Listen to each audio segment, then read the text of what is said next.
every day I wake up, I feel like I don't understand why I don't have anything to eat, why I'm so starving. Like I don't understand why my mom not around me, why I had to live in the house that far away from the village, why nobody home, why I had nothing to eat at all. Like I remember I live with my younger brother who born in 1972. He just 1 year old younger than me and my great grandma. And every day I'm so hungry and nobody around at all. I remember the old house far away from the village, and sometime in the morning I just go to the field to catch some bird to eat because I'm so hungry, and I just don't understand what has happened, you know. And during lunchtime they ring the bell, so I just sit down and wait for the hearing the bell. So I had to walk. I don't know, but it's a long time to go to the what they call cuisine. So when I'm arrived there, because I'm arrived too late, because I'm too tiny, I'm too little, I'm too hungry. Sometimes they already finished the lunch, whatever they call. Uh, Sometimes food is gone already. But my mom told me that I'm lucky because one lady who work in the cuisine, she always hiding food for me to eat. You know, sometimes when I'm right there too late, she has something for me. And sometimes my mom say, one time she come to visit me and she could not find me. I go inside the big pot to digging some leftover right over there, you know. And I learned like I don't remember that we had dream at all. Like everything's so dark. It's so dark. I cannot wait. Like every morning, I cannot wait that when I wake up, I have something to eat. You know, because you're just a young child, you don't understand why what happening, what happening, why everybody like left and right is gone, and why my mom had to go away to work far away from home. Once a while, she come to visit us. She has something for us, and when we moved to Kampong Spur, we survived because nobody killed. We still working on the field, and this we still work on the field. My mom still go to work, but she come back home and they have some food for us to eat. In the camp, like they had nothing for us to eat. Like we had nothing. We had to eat whatever we find, live, work, whatever we find. It's different. Yeah, it's when I when based on I don't remember like all those things. It's so dark, it's so difficult, but what I proud about myself, those things not affect me at all. Like for me, I'm the survivor. Those things happen, it's happened in the past. I'm not going to let those things affect my life at all. You know, it's not affect me. Like I don't know how I do it, but I'm doing and did it, you know? Yeah, the first memory for me. And like what I remember after Khmer Rouge in 1979, we come back. Khmer Rouge is over, killing field over, right? But we still in the communist region. We still in the communist in that time. Something I remember the most that we start to highlight hope, like we come back home. Even those we come back home, but my mom have freedom, like to tell other story. Because during Khmer Rouge age, I want to listen to the stories. She need to whispering to us. She cannot say it loud because every day somebody under you around your house they come like you know spy on you. If you say something, they will kill you, right? So when we come back home during 1979, every night, like my house is we have balcony, right? Every day after dinner, I clean up. My family clean up the balcony. We stay there. My neighborhood come there, and my mom told us a story every single day. Because during that time, we don't have movie, we don't have TV, we don't have electricity, we nothing yet. So every day, my mom, the neighbor come, we come, and yeah, my mom told us the story that she used to watch, or she used to read. And sometimes she read us a book. That's the best memory ever. Even though we don't have electricity, even though we're still very poor, but like for me, that the first time on my childhood, I feel that. I have freedom, Yeah, yeah. I have freedom to listen all those stuff. I have freedom to laugh with my friend. I don't even think that I ever laugh during Khmer. Mm. Like this time, I can have friend, I can laugh. Like I feel like those things is always I remember that's is the best memory ever.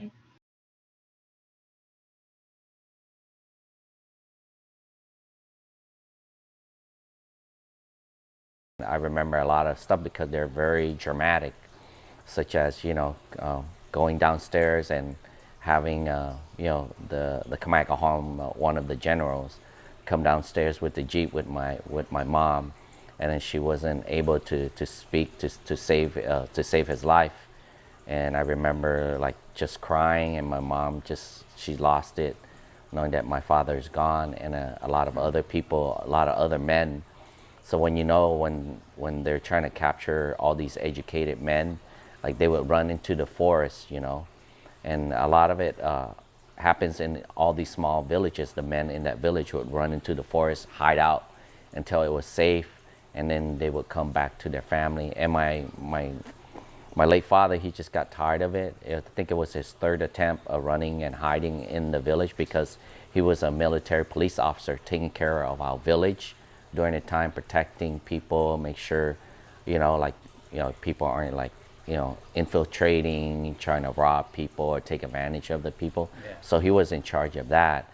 And the reason why they assassinated him because they accused him of having guns in the attic, which he didn't have any guns in the attic. So they assassinated him. So that was one of the most pivotal changes that we had to go through during that time was migrating and walking on foot through landmines to sniper fire all the way to the Thai Cambodian border. As refugees coming to America, we didn't get the proper assimilation like other people as refugee because it's still a learning process for the whole world, for the UN, trying to get people from a war-torn country that people forgot about. Because when the GI and the Vietnam War stopped, they didn't want anything to do with it. They were trying to deal with stuff here in the U.S. and around the world. So the first place that is the mecca of all the early days of Cambodian Americans being here in Long Beach was there was a Thai store on Cherry and 10th Street right there, and people would after the temple, after church, we would go there to get our products, such as lakre, all the different herbs. So there was one of the earliest place that we all came together. We would see each other, and that's where we shopped. It's a small little space. So there's a lot of history that I know about how a lot of the commerce, a lot of business, how it got started, and how it got started. So they didn't have a lot of money, capital to start off. So what they would do, they would borrow each other money with interest and stuff. And in Khmer, it's called tong tin, and then a lot of that was the early development of all the different Khmer business that's on Anaheim Street and along that corridor. Right. And then as time went on, like it was bustling, it was busy. There was Sang Hang Market, and then there was so many grocery stores that people outside of Long Beach, they could come every weekend, and all the noodle shops were full. The hot hang number one, the hot hang number two. There were bands, and it was just a lot of great stuff was going on.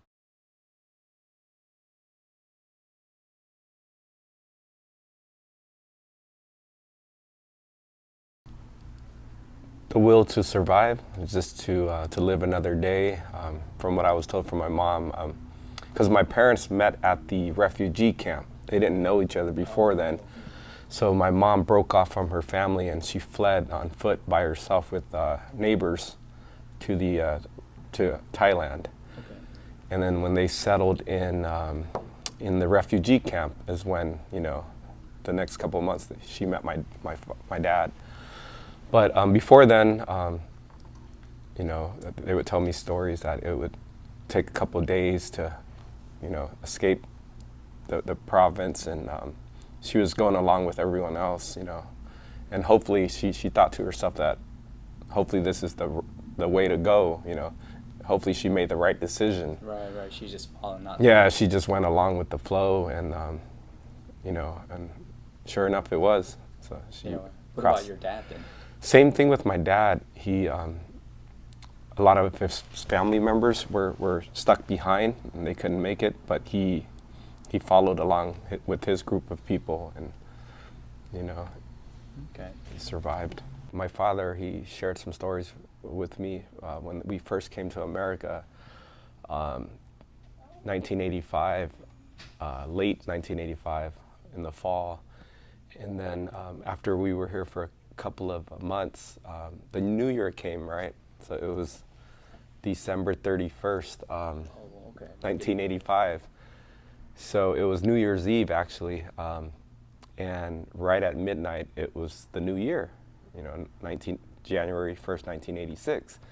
And there was a lot of, you know, we like to shoot guns into the air. That's the American way to celebrate a new year. And my dad thought we were going to war or something. He threw us all under the bed. He was hollering and screaming. All the gunshots took him back, you know, basically a little PTSD for him. He thought there was a war zone outside, hearing all the gunshots, so he was scared for his life. So he threw me and my younger sister under the bed, got everybody down on the ground, and you know, it was a scary moment for him. But only to find out that the next day that, hey, that's how Americans celebrate New Year. Yeah. By- That's part of the celebration. Yeah. So that was pretty interesting to me. Another story he shared with me was the first couple of weeks when he arrived in America. We lived near a shopping center, so his first time going shopping, right? He had thought that that it was okay. So he went from one store to the next. So he bought some stuff from the first store. It was like a grocery store. He said he had like 2 bags full of items, like veggies and all kind of products, home products. And upon leaving the first store, he's going to go into the second store. Okay. Now, they didn't allow for him to bring stuff into the store because, you know, they're going to be like, hey, did you steal from us? So he put the stuff outside of the store, you know, like just intending for it to be there when he came back. Mm-hmm. And so he learned the hard way. When he came back out, his 2 bags were gone, and he was like, who took my stuff? So, you know, not knowing that you couldn't just leave stuff out in public, you know.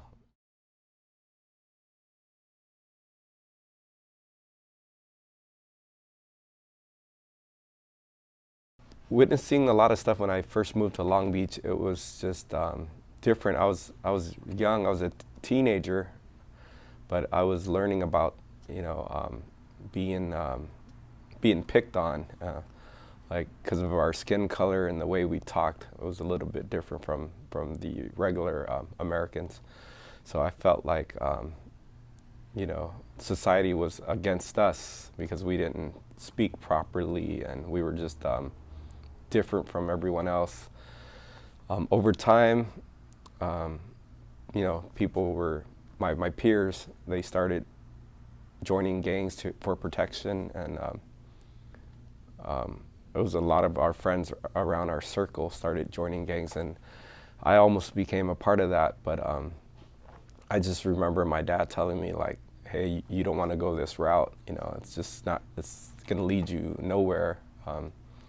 You're just gonna be, you're gonna end up either dead, in prison for the rest of your life, or you won't have a future. So stay away from gangs. And I just, you know, respected his wish. And I remember there were times when, you know, the wrong crowd would approach you and, you know, want you to hang with them and let's go do this, let's go do that. And it was a hard no for me. And they didn't like the fact that I would turn them down, but at the same time, they respected my decision, you know, because I just told them straight up, like, hey, I'm not about this life. But because oftentimes those are friends and family members. Yeah, so seeing that and then just witnessing a lot of little stuff that went on during the neighborhoods in the 90s, you know, early 90s. Give us an example. One example was I was chased one day by a gangster. He was a Latino gangster. He pulled up to our neighborhood on a bike, and he looked right at me. There was a bunch of friends with me, and he looked at me and he said, "Hey, you stole my bike." I looked at him. I said, "No, I didn't steal your bike." And he goes, "Yes, you did." So he got off of his bike, and he came like running at me. I was scared for my life. I just took off. I sprinted to the back of the complex, the building where I was at. And my cousin lived back there at the time. So I ran back there, and luckily his door was unlocked. And I recall, like, the moment I grabbed the door, got into the house or the apartment, and the moment I shut the door, it was a security door, one of those see-through metal screen security door. And the moment I shut the door, the guy's hand was already grabbing the door, and he had threatened me. He's like, "Hey, I'm gonna get you. He even said, I'm gonna kill you." So that scared me to death right there.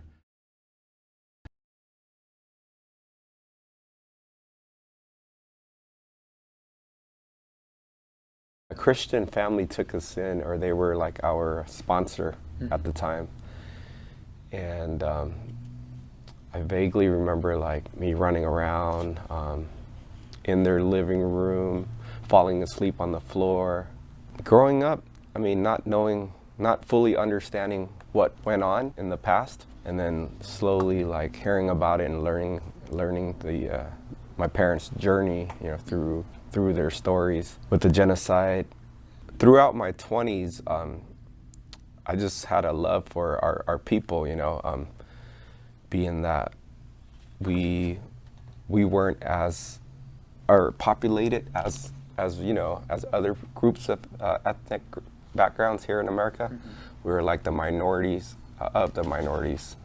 We came from the great Khmer Empire, so Right. I think that's what kind of like motivated me to learn more about the culture and to, like, in a way, preserve the culture and keep it going, to kind of give back to the community. It took me back to a time when I was the same way, right? I was like, oh shoot.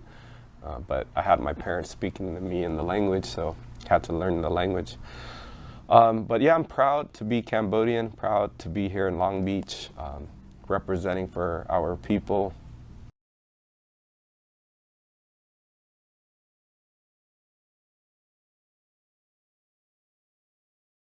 First sign of a golden opportunity. I mean, where do you get the opportunity? It hurts you because the golden opportunity is here. We left Cambodian, and then they put us in a camp called in Philippines called Bataan. That is the place where they kind of give you the opportunity to learn a little bit about United States before they bring you over. First thing we landed was in San Francisco. We don't have a lot of clothes, so they took us to, I'm not sure who they are, but they put on the bus, they took us to this. It's just like a Purple Heart warehouse. You can pick up all the used clothes all you want. First time ever we seen Golden Gate Bridge. That was 1980. We don't even know what it is. Just a bridge, really long, red in color. My first job ever was they call it a cadet. You work for a police department. Your job is to go out there, taking a report and dealing with people, lock themselves out, go help the student, whatever the case may be, just to get my foot in the door and going to school. I became a CSO about 2.5 years later after I get my education. The CSO, what they call a community service officer. In other words, you don't do anything but to go out there and do general work for the police department. And then they move on to 1988, 89. I put myself through the academy. In other words, you have to get your education with a law enforcement side, which is like police academy type of thing. So that's how I became a police officer for the school district. I put myself through the academy. It's all come down to one simple thing: education.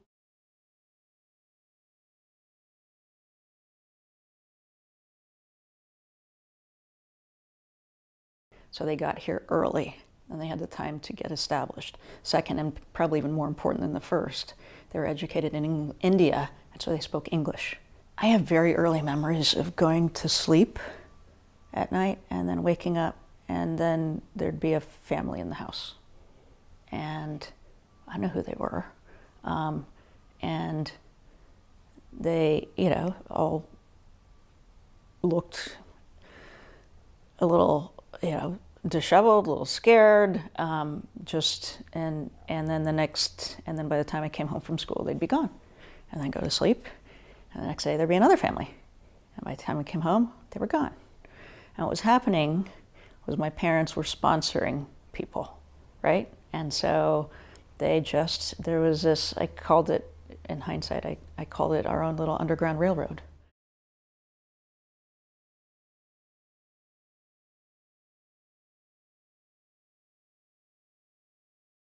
In 1972, I was a first-year student at a university in Phnom Penh, and we could hear the fighting every night.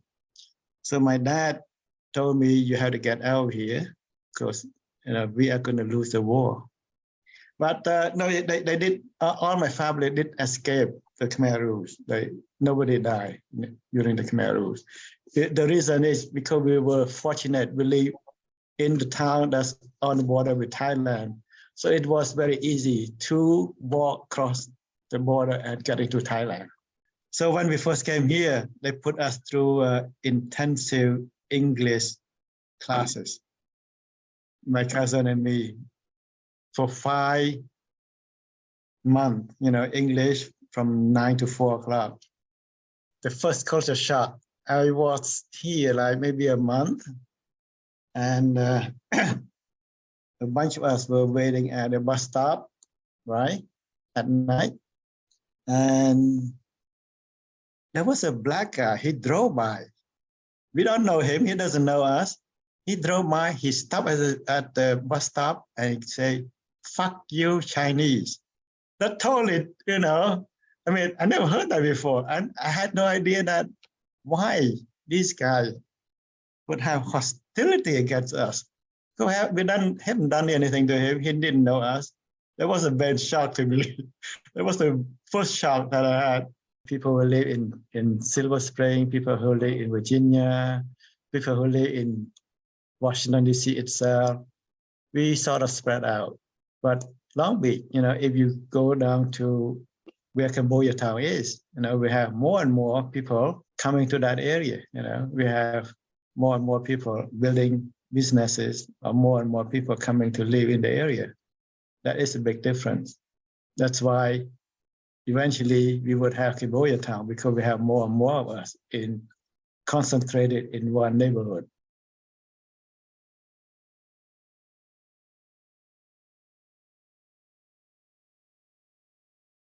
I would like to pay respect to my parents, that I love them dearly.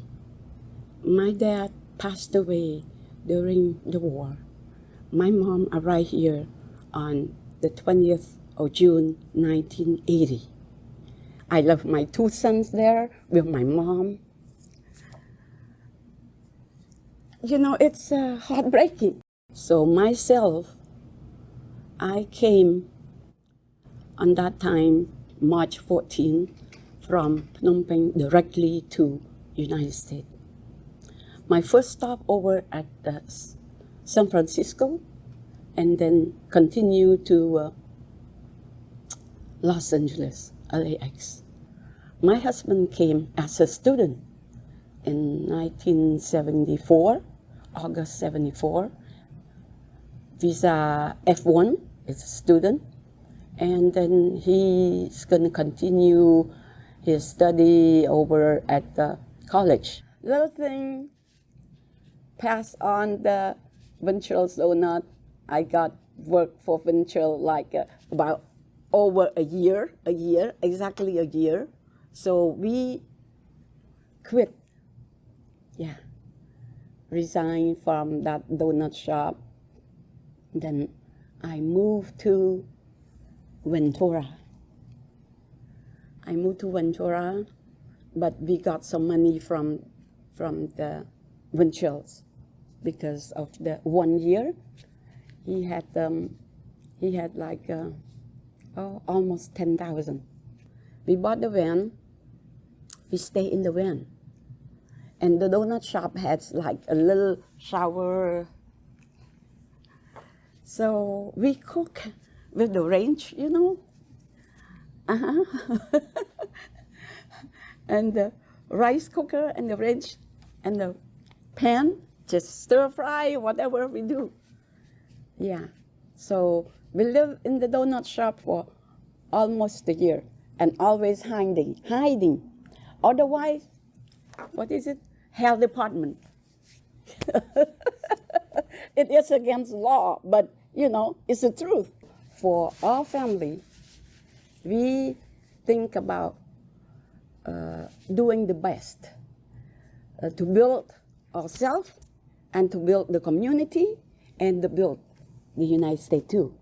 Working, pay taxes, everything, that build the community and build the United States. See? So that's how we have planned since beginning.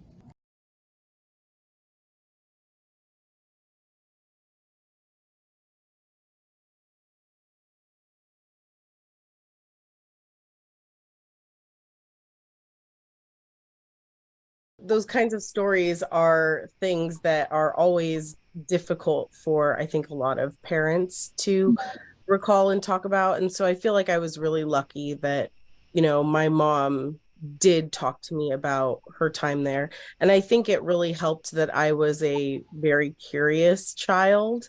I always asked a lot of questions. And so when I went to college, I actually started collecting stories from people in my family about what their lives were like before and during, the Khmer Rouge period, and then what happened with them after. And so it was through that I got to learn a lot. I just think that it's really important to highlight that every Cambodian American, Cambodian refugee story is different. The biggest things that we can take away from all of this is to show how community support has had to come together where systemic oppression has basically barred, most people of color in this country from success.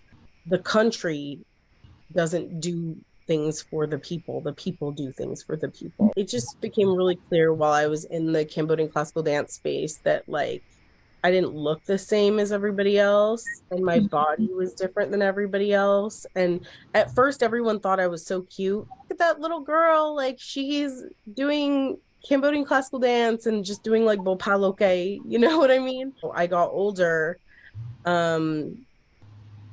People weren't asking questions in a kind way. It wasn't oh, we just want to know, how does this, they would call me Mexican or different ethnic backgrounds, right?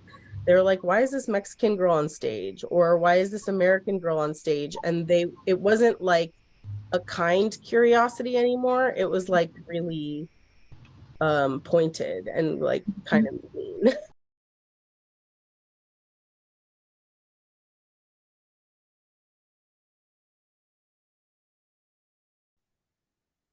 I wasn't worried about losing all of those things. Like I said, I was still young. But for me, the worry is that where are we going? Where are we going to live? That kind of thing. When they chase us out to live in the woods. My mom and dad want us to have a better future. So that's when they all decide to move and live in Thai camp. And that's how we came to the U.S. I was so hard for where I became. So I graduated with Long Beach City College for a nursing degree, with my nursing degree. And I graduated from there. And then we moved to Washington. So I worked so hard for it also to where I became.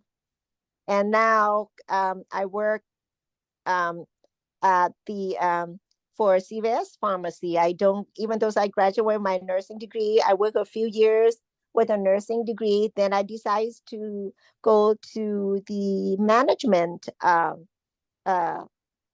in the healthcare. What does it mean to me, Cambodian, American? We are part of, because we're mixed. You know, I can speak Laos, I can speak Thai, I can speak Khmer, and also, you know, the English and things like that. I'm proud of myself.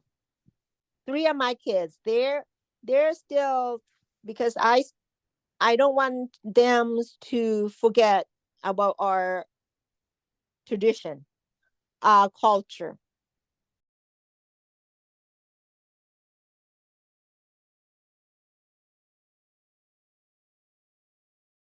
My family, like, they were struggling, you know, just trying to get by. When they first came to the States, they had nothing. They didn't know the language, they didn't know anyone. You know, so it was really hard for them, like losing, you know, like half of my relatives. They first arrived to Houston, didn't like it there, came to Long Beach because there's a more higher Khmer population inside the nation. So we just decided to set roots here. When I went to school, like just seeing, like, because Polly would always host the intercultural fair every year, like seeing other cultures get together and form like a whole rally and stuff like that with like dances and food. Like it just shows that even as a community we're still together, you know. It just shows how far we've progressed. Now that I'm knowing more about it, it's showing more results in my life, you know. Just like it's like that's the most important aspect about me. Just like keeping my Khmer roots down. It's why I try to speak as much Khmer as I can to not like forget it, you know. I want to educate other people about our community and know to be the voice of the voiceless.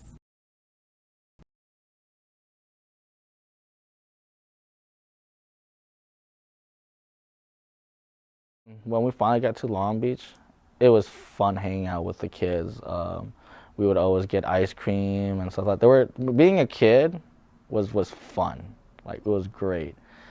It wasn't until I went to school in middle school, like, cause I always grew up, man. We lived close to the gang violence on Walnut.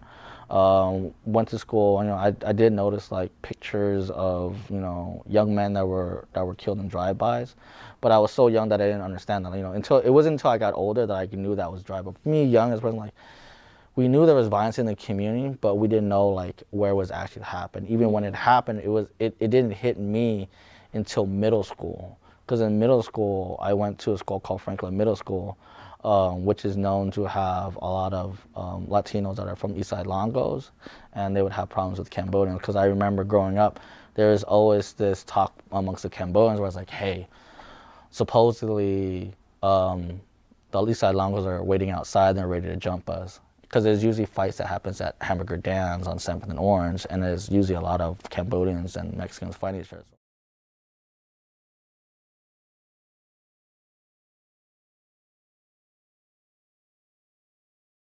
Coming out Khmer, that's coming out Khmer with a Q. But it's just sharing stories. I created this platform for people to share stories of their coming out in all different stages of their life, whether it be in high school, whether it be you're out at work but you're not out at home, or vice versa. I think to continue to hear these stories of Cambodian Americans, first generation, 1.5, 2.0, 3.0, however many generation it goes, you know, the more stories you have in this book, in this journal that we have, the more people we can relate to. And I think as Cambodians and Cambodian Americans, being quiet was what made it so hard for my parents, keeping to themselves and not sharing their stories. That's what I want for myself and for my siblings and for the generation after us, is to not be quiet and to continue to share and open. All experiences are valuable and they need to be heard. That's one thing I love about Cambodian town, is that everywhere you go, everybody's a Ming or a Boo, and we're all just trying to sustain and keep our city growing.